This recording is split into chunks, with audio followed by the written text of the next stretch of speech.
and welcome everyone to the daily news analysis of 22nd of November 2023।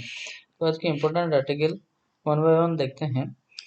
Israel list Lashkar e Taiba as a terrorist organisation, Chinese premier Li going to attend G20 virtual meet, Shankara Nethralaya founder Vitrio Oriental surgeon Badrinath passes away at 83। Next है alarming countdown parochial law recognizing the impact of climate change on health. India-Japan converge in Southeast Asia, though OECD report on climate finance. Supreme Court calls for collaborative efforts to bring children into adoption pool. Then next है Ministry asks states to encourage use of Sati portal. Inflation still remains a key to growth, caution Finance Ministry. Coal is not easy to exclude from sustainable development, science का page है ये। तो first जो article है, Israel list Lashkar e Taiba as a terrorist organisation. Ahead of the 15th anniversary of 2011 Mumbai terror attack, Israel on Tuesday listed Pakistan-based militant organization Lashkar-e-Toiba as a terror outfit. An official announcement from Tel Aviv said the move is in synchronized with Israel's attempt to support a global war on terror. Despite not being requested by the government of India to do so, the state of Israel has formally completed all necessary procedures and has satisfied all required checks and regulations to the result of introducing Lashkar-e-Toiba into the Israel list of illegal terror organizations, said the official Israel announcement. The announcement comes in the backdrop of Israeli ambassador to India, Naor Gilon's statement that Israel has been urging India to ban Palestinian militant groups. Hamas says New Delhi has not so far proscribed it. Lashkar-e-Toiba is a deadly and reprehensible terror organization responsible for murder of hundreds of Indian civilians as well as others. Its heinous action on November 26, 2008 still reverberate in force through all peace-seeking nations and societies, said the announcement. Sorry.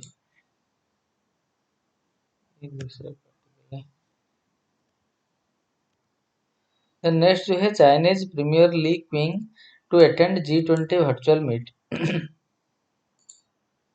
China on Tuesday announced that Premier Li Qiang will attend the virtual G20 Leaders Summit at the India's invitation and hoped that the meeting will address global challenges through cooperation and make positive contribution to economic recovery. The G20 Virtual Summit on Wednesday will take forward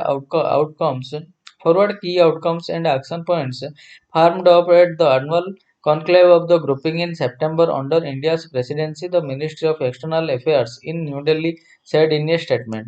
Ongoing The summit will also delve into the impact of the ongoing Russia-Ukraine war and Israel-Hamas conflict. Mr. Lee will attend the meeting at the invitation of the Indian government, China's Foreign Ministry spokesperson Mao Ning said, addressing the media here. In the face of the volatile international situation and a sluggish economic recovery, it is all the more important for the G20 to reinforce partnership, address global challenges through cooperation, and make positive contribution to world economic recovery and global common development, Mrs. Mao said.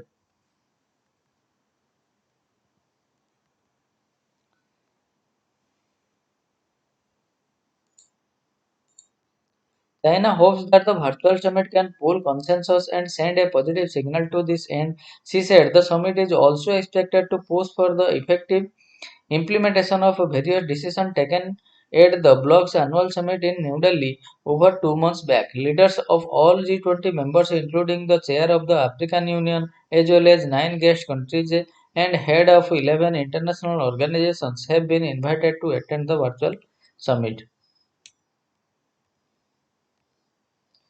Next है शंकरा नेत्रालय founder Vitrio Oriental surgeon Badrinath passes away at 83. S.S. Badrinath, 83, founder of Sankara Nethralaya and eminent Vitrio Oriental surgeon, passed away on Tuesday. He had been applying for a while. A Padma Shri and Padma Bhushan awardee, Dr. Badrinath completed his MBBS from the Madras Medical College in 1962 and did his graduate studies in ophthalmology from the US. In 1978, Dr. Badrinath founded Sankara Nethralaya as a unit of Medical Research Foundation. Prime Minister Narendra Modi posted his condolence on X. His contribution to eye care and his relentless service to society have left an indelible mark. His work will continue to inspire the generations. The next है alarming countdown. The title of the United Nations latest report, Broken Record, is a clever pun. Not only does it suggest that previous warnings of the consequences of rising greenhouse gas emissions are being ignored, but also that new ceilings are being breached. The annual emissions report, usually timed close to the beginning of the climate talks, reiterates in sharper language that progress since the Paris Agreement (PA) of 2015 has been tardy. The stated goal was to keep temperatures from rising over 2 degrees Celsius and as far as possible below 1.5 degrees centigrade of the pre-industrial levels. In the last few years, much of the consensus has been that we should be directing all our efforts towards keeping it below 1.5 degrees centigrade. The Broken Record report, however, suggests that accounting for all commitments made by countries as per the PA to minimize their economy's real reliance on fossil fuel, temperatures would still result in a overshoot of 2.5 degrees centigrade to 2.9 degrees centigrade by the end of the century. To keep temperature below 2 degrees centigrade, emission by 2030 must be cut 28%, and for 1.5 degrees centigrade they need to be saved 42%. Despite many countries having promised to be net zero, meaning no net carbon emission, the report does not think these promises are credible, and even in the most optimistic scenario, the likelihood of keeping emission below 1.5 degrees centigrade are 14%. However, it is not if the PA has been infructuous. GHG emission in 2030 based on policies in place were projected to increase by 16% at the time of adoption of PA. Today, the projected increase is 3%. To keep temperature below 1.5 degrees centigrade. Annual emission must be reduced every year until 2030 by 88.7%. What the report says is that the world collectively emitted 57.4 billion tons in 2022, an increase of 1.2% over 2021. The pandemic saw 4.7% drop in emission, but the projection for 2023 suggests that the globe is nearly back to pre-pandemic emission level. The consequences of the globe tardiness are writ large.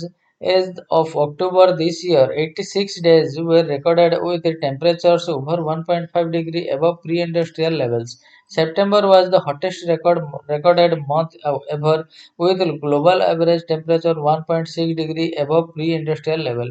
In terms of solutions, the report repeats says advice that has been of offered for years. The richest country and those historically responsible for gobbling sparse at atmospheric capacity for carbon must commit to greater and faster reduction.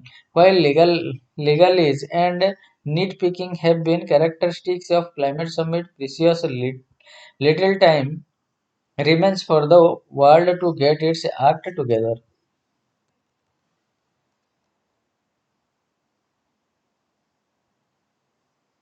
Then next, parochial law.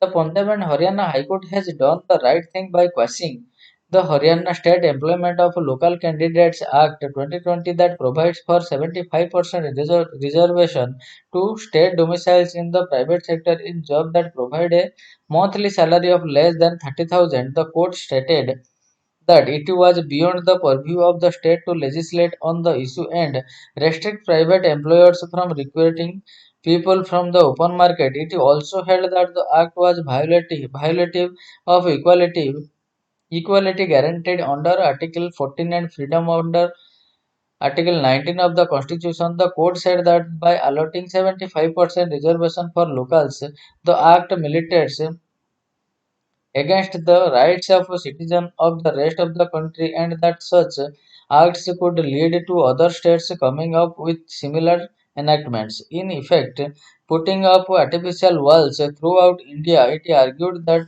the act was imposing unreasonable restriction on the workers' right to move freely throughout the territory of India. The court termed the requirement on private employers stipulated in the Act as akin to those under Inspector Raj. Other states such as Andhra Pradesh and Jharkhand have also enacted similar legislation. The Andhra Pradesh High Court observed that the state's bill passed in 2019 may be unconstitutional, but it is yet to hear the case on merits. Workers move to other states seeking job opportunities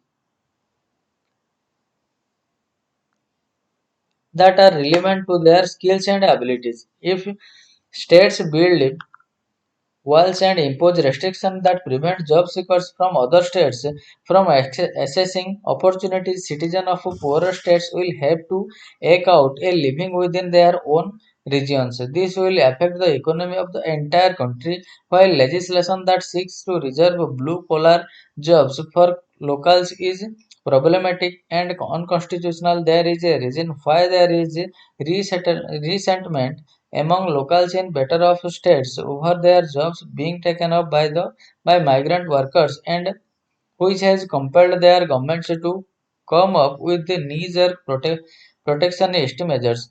There are more than a few private employers who exploit the migrant labor as market as such workers tend to work long hours for low wages with little or no social protection and benefits. This creates a segmentation of the labor market with low wage migrant workers on the one side and local workers with better bargaining power on the other.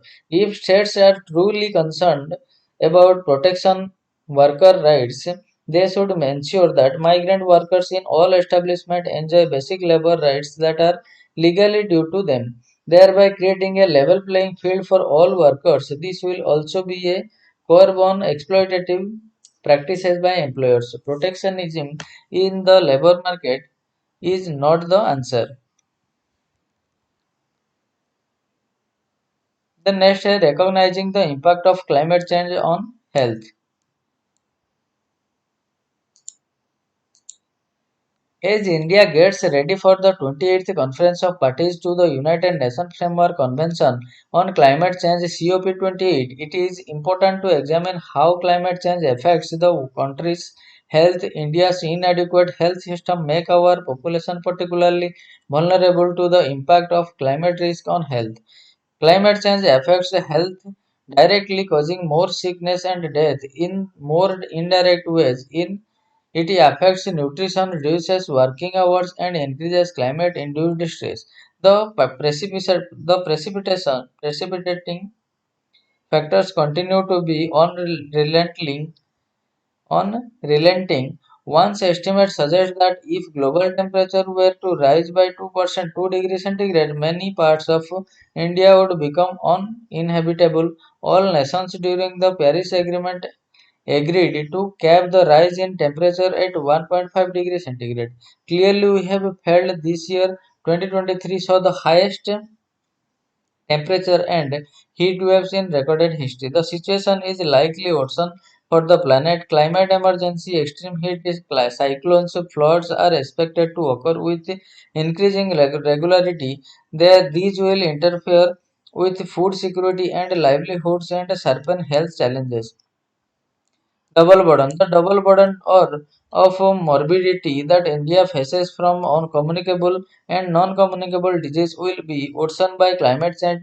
It could facilitate the growth of vectors such as mosquitoes, sand fleas, ticks, and as yet unknown ones, change the seasonality of infection through changes in their life cycle. It could also facilitate the introduction of vectors and pathogens into areas where they did not exist. Before such a mosquitoes in Himalayan states, heat also alter the virulence of pathogens, reduced availability of food and water, and the decrease in nutritional value of food increases vulnerability to diseases. Epidemics commonly occur after foods floods, but extended warm periods also promote the proliferation of water and flood-borne pathogens and diseases. Less well recognized is the impact of climate change on non-communicable disease and mental health, both of which are poorly managed in India. Heat physical exertion, and dehydration, a constant state of laborers, could lead to kidney injuries, which are rising in India due to uncontrolled diabetes. Chronic obstructive pulmonary disease are exacerbated by increased and extended episodes of air pollution. The risk of dying from pulmonary disease increases by 1.8 to 8.2% during a heat wave, and hospitalization rates will go up by 8% for every 1% increase in temperature above 29 degrees centigrade. Depression. Depression aggravated by stress generated by the change in weather condition and post-traumatic stress disorder invariably accompany accompany a climate emergency. These are rarely recognized in India, much less addressed. India is urbanizing at a rapid pace in an unplanned manner. Urban areas are not tempered by urban greenery and open spaces and filled with asphalt road and heat retaining buildings that physically block air circulations bear worst to ill effects of climate change due to the urban heat island effects. Urban areas are warmer than surrounding rural areas, especially at night. Climate change puts further pressure on the weak urban primary health systems already suffering the ill effect of air pollution, urban planning that discourages physical activity and work-related and cultural stresses. Mitigation efforts bring with understanding the direct and indirect pathways by which climate change impact health and assessing the burden. Currently, the health information system are not modified to gather this data. Since the impact is essential accentuated by socio-economic condition. Having system in place for social support and health service will reduce the impact, but the benefit from upstream interventions that focus on better urban planning, green cover, water conservation, and public health intervention will be much larger, not only for health but for many determinant of health. Action at all levels. Action to control climate change need to happen at global, regional, and local levels. Pathways of climate change and their impact will determine the appropriate area of intervention.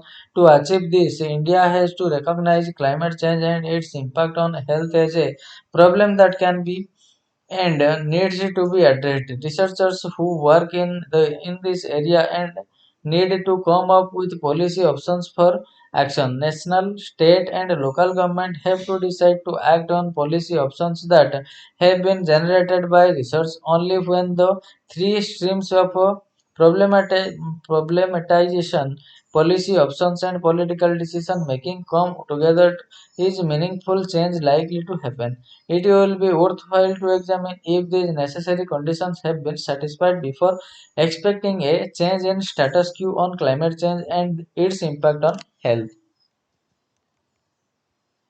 India Japan converge in Southeast Asia. Upon dropping a series of Chinese-led infrastructure projects due to sustainability and geopolitical concerns, the Philippines is now redirecting its attention to Japan and India as alternative sources of development and security. Security. Transportation Secretary James Bautista reaffirmed this earlier this month when he noted that the Philippine government is willing to tap both countries for development assistance. This statement intersects with Manila's desire to deepen and broaden its security and economic partnership with like-minded partners amidst Beijing's growing unwillingness to act and behave like a responsible neighbor. Under the leadership of President Ferdinand Marcos Jr., the Philippines has been steadfast in securing its sovereignty and sovereign rights in the West Philippine Sea against China's revisionist interest in the Indo-Pacific. Moreover, at the heart of Marcos Jr. Jr. policy lies the intent to work closely with like-minded traditional and non-traditional partners. According to Accordingly, Manila's attribution of both Tokyo and New Delhi as important partner allows all three democracies to explore new opportunities for multifaceted strategic cooperation. The Philippines and Japan share a close strategic partnership with the former being Manila's major investor and its largest source of overseas development assistance (ODA). While the partnership traditionally functioned in the context of United States hub and spoke systems, bilateral ties are now displaying significant momentum as an independent force, with Tokyo seeking to play a more prominent security role. The historic visit of Japanese Prime Minister Fumio Kishida to the Philippines marked a turning point in the trajectory of bilateral ties. From being the first recipient of Japan's overseas security assistance to formalizing negotiations for the Reciprocal Access Agreement (RAA), the meeting between Marcos Jr. and Kishida paved the way for a golden age in the Philippine-Japan strategic partnership, which has the making of more regularized military-to-military engagement. Similarly, the bilateral partnership between the Philippines and India has witnessed noteworthy advancement as Manila is now more willingly incorporating New Delhi in its strategic calculation.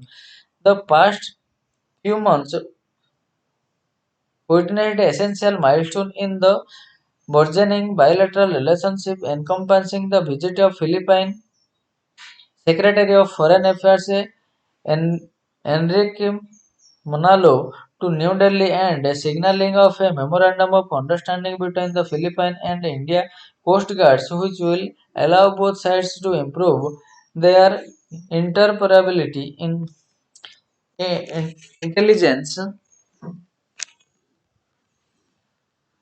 intelligence sharing and maritime domain awareness. More recently, India has also offered to supply the Philippine Coast Guard with seven indigenously manufactured helicopters based on a soft loan agreement with extended payment terms. This potential agreement also comes at the heels of Bahamas supersonic cruise missile delivery to the Southeast Asian country later this year. Thus, Japan and India's bolstered engagement in Southeast Asia complement the interest of resident countries like the Philippines to lessen their susceptibility to China's expanding economic clout and deepening power projection capabilities. Forging robust ties with friendly regional powers is crucial to Southeast Asian countries.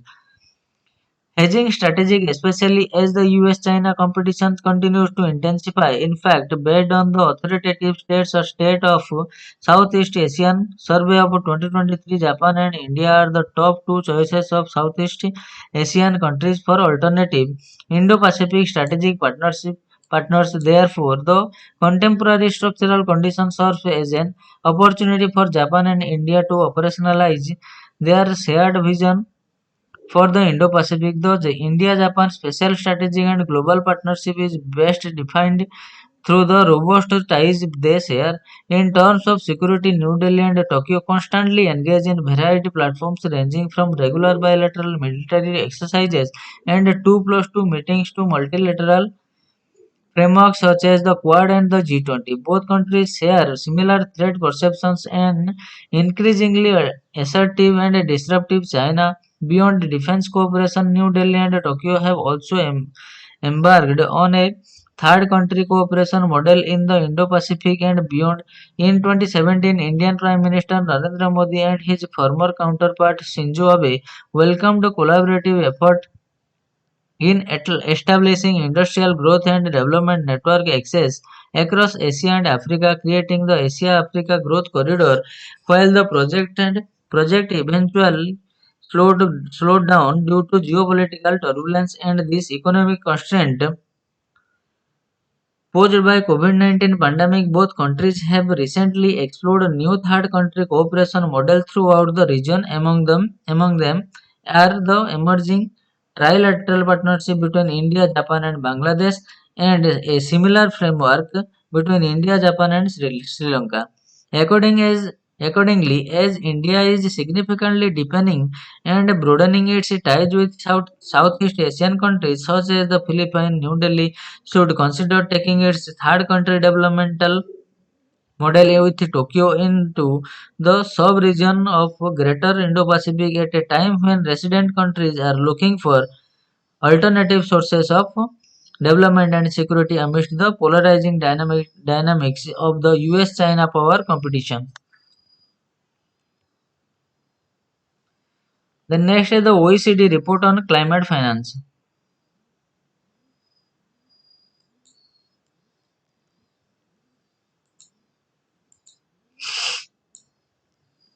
A new report published by the Organization for Economic Cooperation and Development (OECD) showed that economically developed countries fell short of their promise to jointly mobilize $100 billion a year towards climate mitigation and adaptation needs of developing countries in 2021, one year past the 2020 deadline. The report said that developed countries mobilized $89.6 billion in 2021 and that finances for adoption fell by 14% in 2021 compared to 2020. Why the OECD report important? The OECD is largely a group of rich countries including the US, UK, Germany, France, Switzerland, Canada, and others. The report shows as such offers a peek into their idea of climate finance ahead of the COP28 climate talk in the United Arab Emirates next week, where the topic is expected to be a key bone of contention. The report also comes against the backdrop of a pledge by the bloc of developed nations at the COP26 talks in the Glasgow in 2020 to double adoption finance parties to parties to the United Nations Framework Convention on Climate Change (UNFCCC) has also said at Glasgow with deep regret that the developed nation bloc had not made the $100 billion climate finance goal in due time in 2020. The failure to mobilize adequate climate finance lowers capacity in developing countries to address climate mitigation like emission reduction with renewable energy and adaptation needs like developing and incentivizing climate resilient agriculture and reduces trust among the world's poorer countries that the developed world is serious about tackling the climate crisis. How is climate finance accounted for? The OECD report showed that that of the $73.1 billion mobilized in 2021 by the public sector via bilateral and multilateral channels, $49.6 billion was provided as loans. While the report does not classify them in terms of the rates at which they are provided, data available elsewhere sheds light on the extent to which these countries rely on loans at commercial rates to fulfill their climate finance obligations. For example, an assessment by the American non-profit research group Climate Policy Initiative of Global Climate Finance flows between 2011 and 2020 found that 61% of climate finance was provided as loans, of which only 12% was at a concessional interest rates.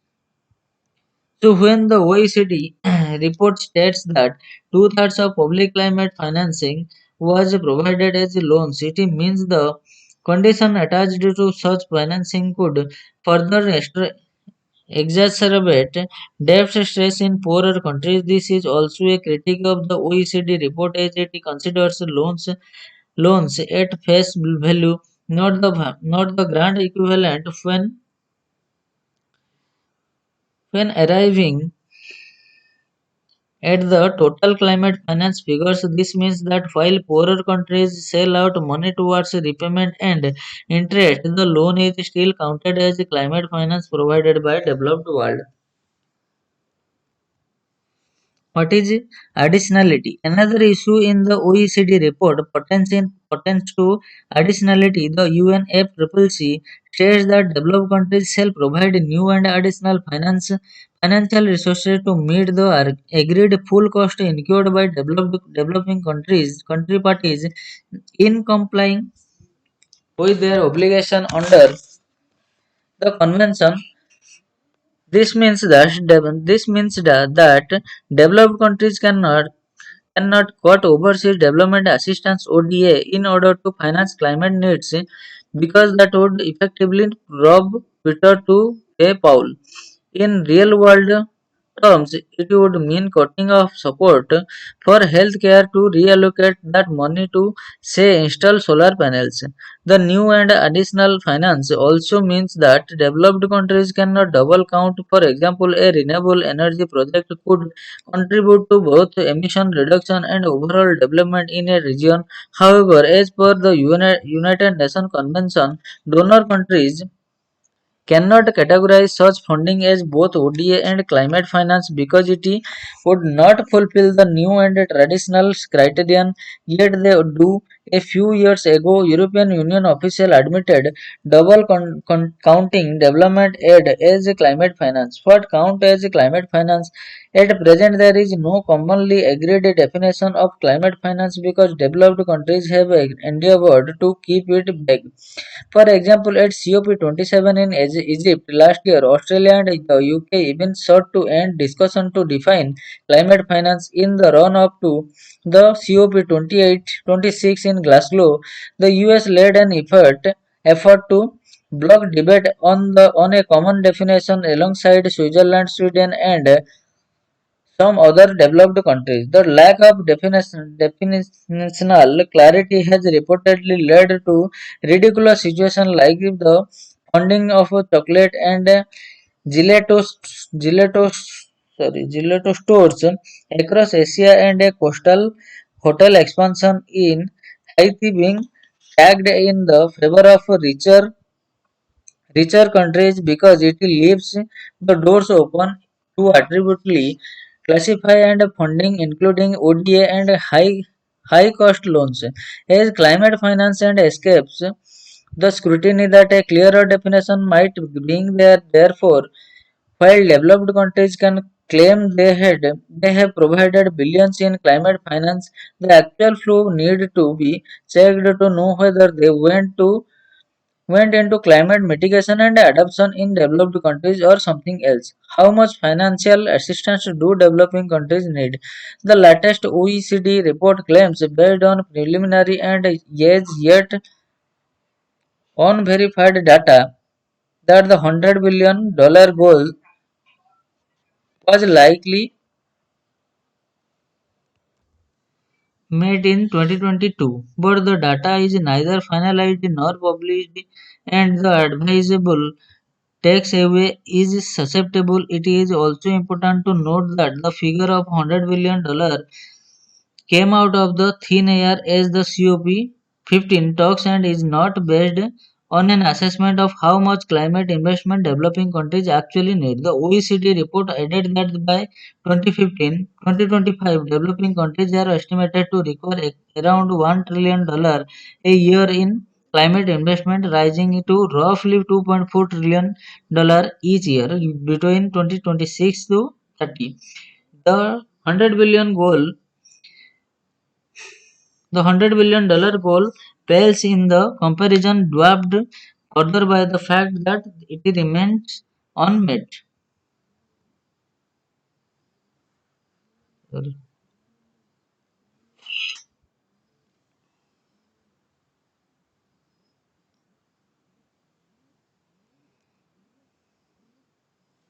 What role can the private sector play to meet the scale of the challenge? People like the U.S.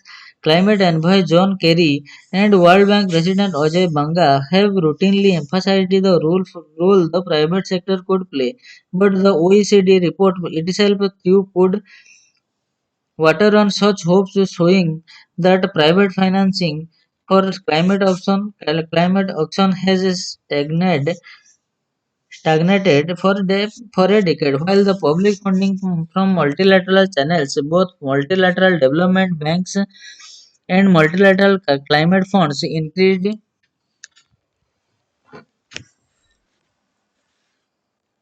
in the same period. In 2021, in particular, it is showed that the private funding reverted to its 2019 levels, flowing a slight dip in 2020. As a course of correction measure, the OECD report suggested de-risking with government intervention and called on MDBs to integrate a private finance mobilization strategy as part of their core objective. Its reasoning is that the private sector can help enable climate action, but that it requires the proactive involvement of government and international institutions to support, intensifies, and de-risk individual projects as well as to create the necessary conditions for investment in developing countries more generally. But as of today, there are not any signs in that the private sector is interested in massively scaling up its climate investment. The problem is particularly worse for climate adaptation because investment in this sector cannot generate the sort of high returns that private investors seek, and who is the mitigation sector like a solar and wind farm could generate. At the end of the day, the ball rolls back into the court of public fundings, that is government is the developed for world plus multilateral development bank. The OECD report shows that even those who place hope in higher private funding for climate action in the future recognize that it is government and MDBs that are the enabling parties here.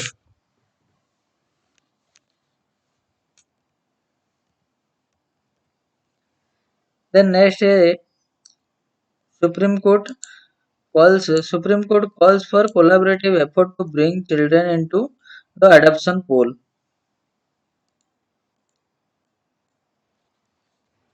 The Supreme Court said on Saturday said that children living in childcare institutions whose parents have not visited them for over a year or had unfit parents or guardians should be identified and brought into the adoption pool. The code defined an unfit guardian as someone who is unwilling for parenting, indulging in drug and alcohol abuse, known to have abused or neglected the child, having a criminal record, in need of care themselves, mentally unsound, etc. A bench headed by Chief Justice of India D.Y. Chandrachud turned its focus on a finding by the Central Adoption Resource Authority (CARA) that many children were living in institution for over a year with undetermined legal status. As such, children should be identified district wise in the category of unfit parent, or if their parents or guardians have not visited them in the last 1 year or more, vice versa. The district functionaries should make collaborative effort to bring more such children into the adoption pool, the court said in an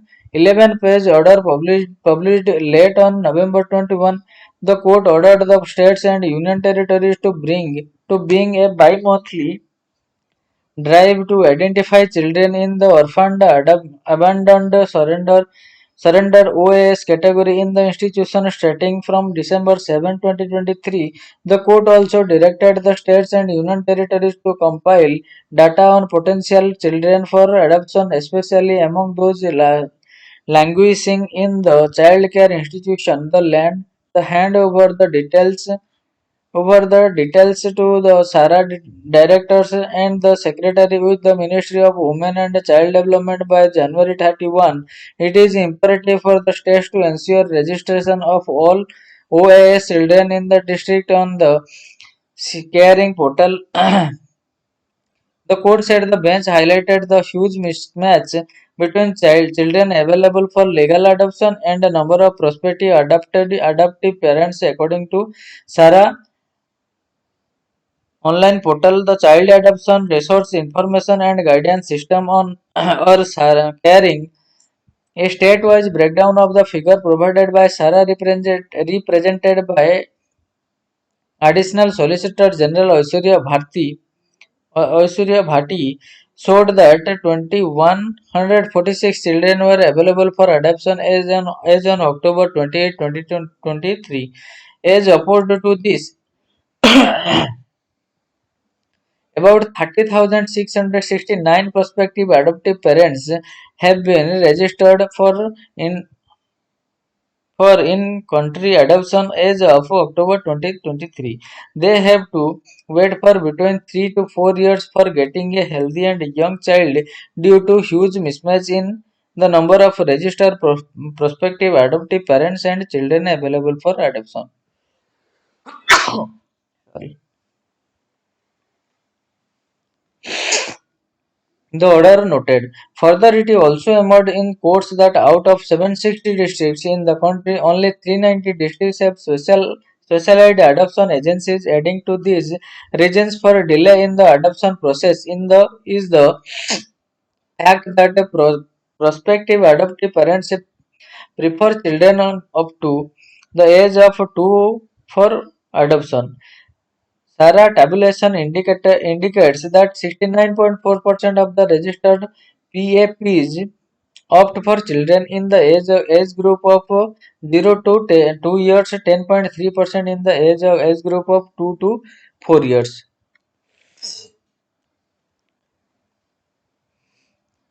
The next ministry asked states to encourage use of Sathi portal.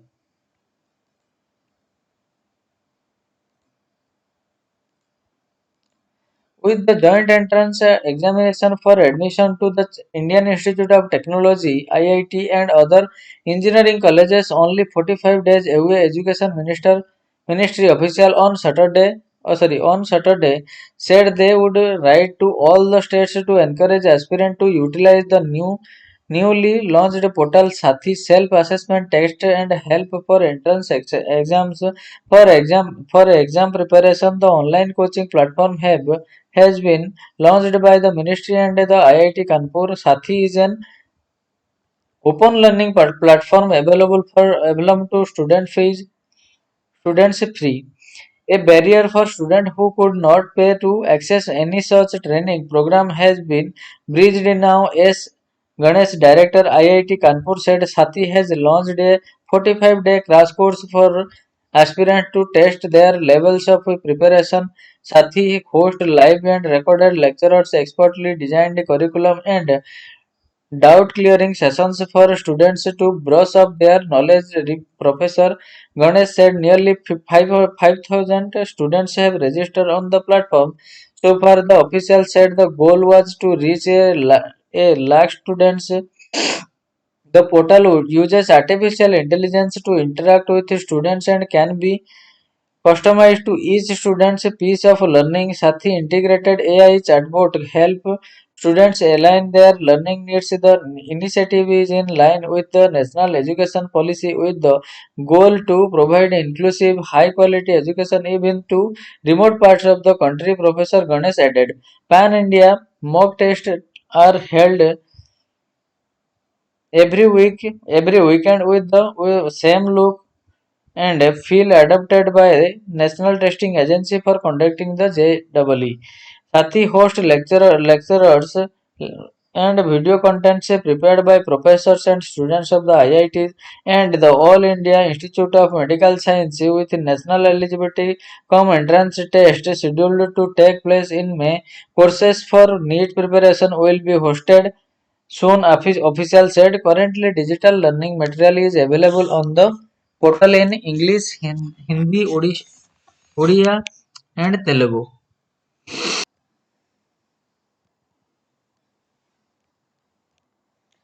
Next, inflation. Inflation still remains a key risk to growth, cautions Finance Ministry.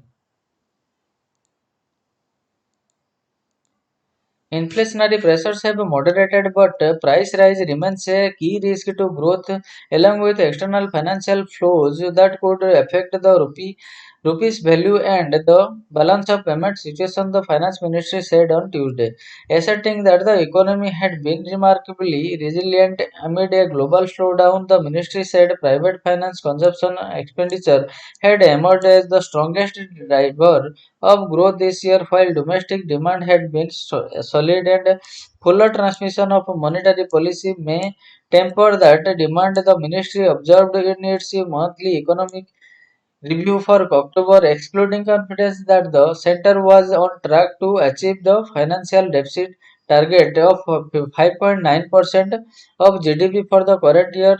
The ministry added the recent steep and rapid decline in global crude oil prices removes an important source of potential impact on public finance as well.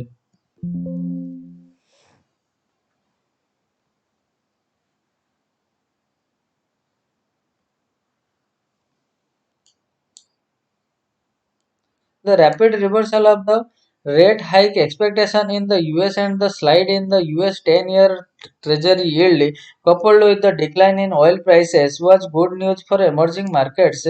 In general, India included rural demand has sustained sequential momentum in the July to September quarter. The ministry said, attributing it to stable incomes from food grains production and moderating inflationary pressure. The festive season has further strengthened consumption demand while accumulated savings and declining unemployment constitute the underlying strength of consumption demand. Rising real estate prices had also helped boost consumption, it is said. Then last आज का जो article है, coal is not easy to exclude from sustainable development.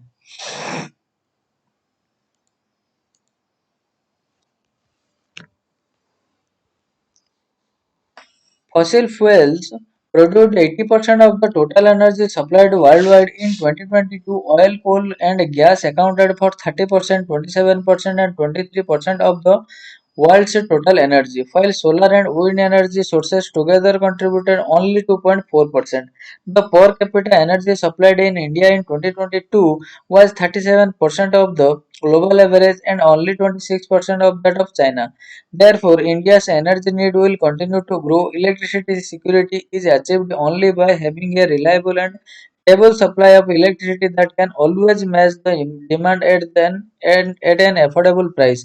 Only 11.5% of the electricity generated in India is produced by variable renewable energy sources, and social and coal-fired thermal power plants (TPP) generated 74.3% of India's electricity during financial year 22-23 and continued to increase their share.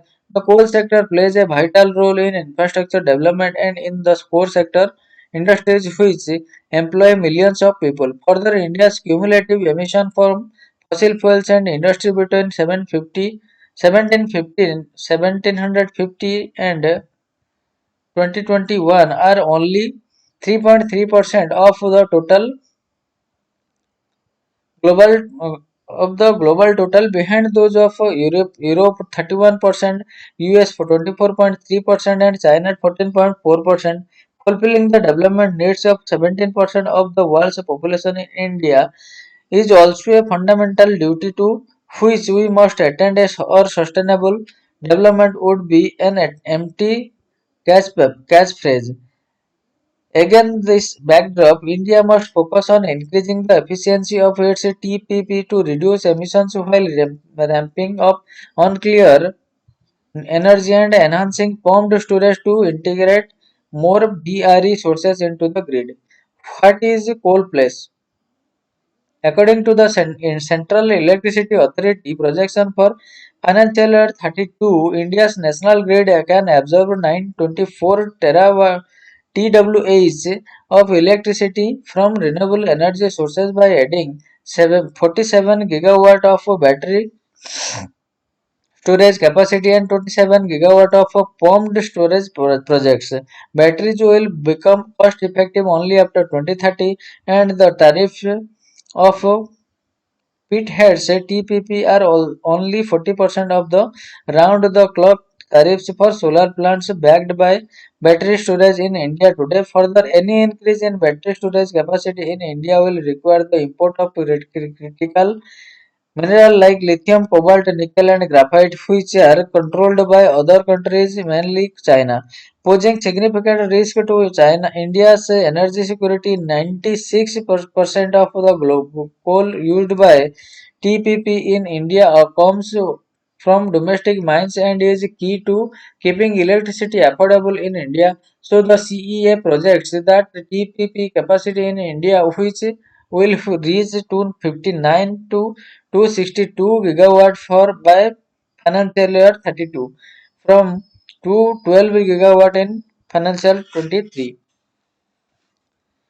Recent projections indicate that only 19 gigawatt of pumped storage projects and 18 gigawatt battery storage capacity additions are expected by financial year 32, which will require to a further 223 gigawatt of TPP capacity to be added to the grid by then. To balance this with India's long-term goal of reaching net zero by 2070, the country must continue to implement more efficient clean coal energy. Improving coal transport. Coal deposit in India contain high level of ash 35 to 50% compared to those mined in other coal mining countries. Burning coal with more ash erodes boiler tubes and other components affecting the plant's availability, efficiency, and performance. The transport of unwashed raw coal to TPP located more than 500 kilometers from the mines also means transporting millions of tons of ash producing non-coal material congesting India's road and rail transport system. The practice in all major coal producing countries is that the miner washes the high ash coal at the pit head and dumps the rejects in the mine before dispatching the washed coal to consumers. So the government can mandate miners to supply only washed coal to all TPP located more than 500 kilometers from the mines to reduce emission and pollution.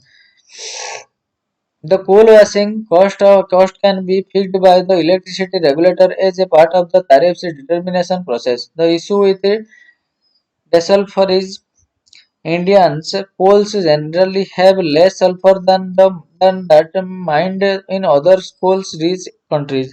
TPP in India have tall stacks and the flue gases exist. Velocity plus favorable weather condition means sulfur dioxide emissions are widely dispersed. Historical sulfur dioxide emissions have created a cooling effect by masking global temperature rise by 0.5 degrees Celsius. Retrofitting existing TPP with flue gas desulfurizers (FGDs) increases their specific coal consumption by 1.5 to 1.7%, leading to lower efficiency and higher emissions. FGDs requires a large capital investment, leading to tariff hikes. India can therefore reduce the particulate emission by more than 99.97% by installing low-cost, high-performance electrostatic precipitors and reserve FDGs for TPP near urban areas. Other development strategies. Some 30% of the current TPP capacity in India is from supercritical or ultra supercritical technology. The advanced ultra supercritical technology AUSC with a proven efficiency of 46% could further reduce carbon dioxide emission by 15% compared to supercritical technologies. Integrated gasification combined cycle IGCC power plants also have efficiencies of 46 to 48% and can capture carbon dioxide. So the government of India can intensify development of IGCC and AUSC technology at scale. In it can also repurpose some TPP sites to install small modular nuclear reactor under international safeguards to enhance zero carbon electricity generation. Where does this leave coal? Global warming is the result of a combustion of all fossil fuels, not just coal. The efficient operation of TPP is critical for India since they ensure that peak and off-peak demands are met continuously at affordable cost. For India, low carbon development is not a choice but a necessary, and the steps to achieve this are reflected in its long-term low emissions development strategy. It is hoped that developed countries will take the lead in combating climate change and provide new and additional climate-specific financial resources and technology transfer to developing countries as per the UNFCCC and its Paris Agreement. So friends, this is all for today, and we will meet from tomorrow onwards with a new news article from the Hindu newspaper. So thank you, thanks a lot, and keep studying.